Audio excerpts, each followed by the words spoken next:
หมอยสูงค่ะในตอนในที่อ่อนเอาพี่น้องค่ะมาถ่วมข่าวเงาเกี่ยวกับเลยลองวัดไว้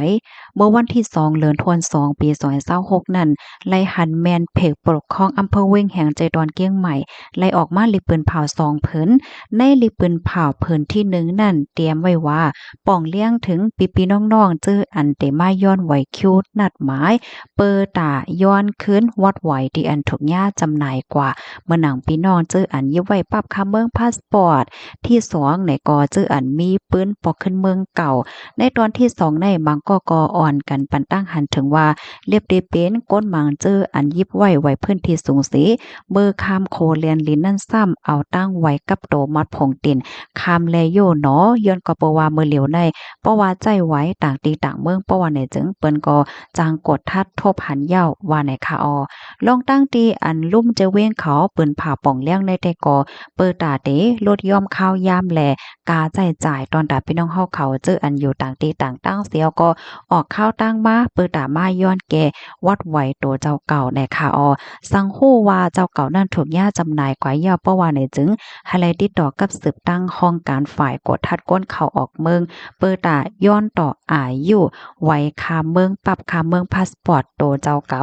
ย้อนก็เปว่าระบบเปิงของลุมเจเวงแหงนั่นจางกดทัดทบหันไล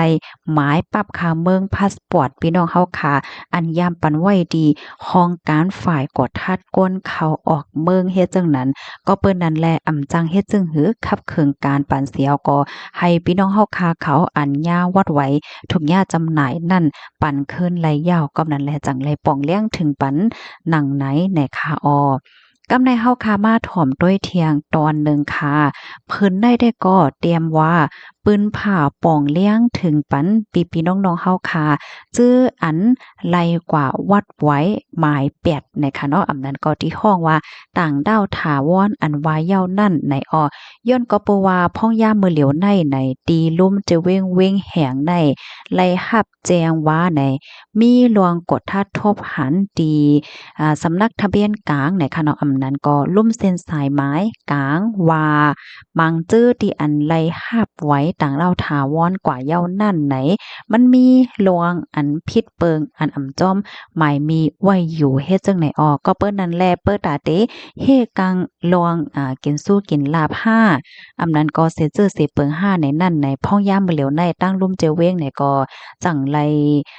กึดลวงคับขึงการปันตอนตาปีน้องๆเจออันไลไหว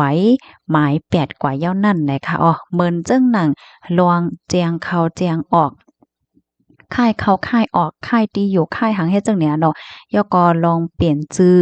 ลองเปลี่ยนคือเฮิรนนามสกุลและ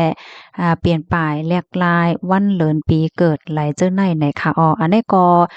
พ่อนปางได้ก็แต่ใจตื้อนับตั้งแต่วันที่2วันที่เปิ้นเผาในเสต่อบ่ถึง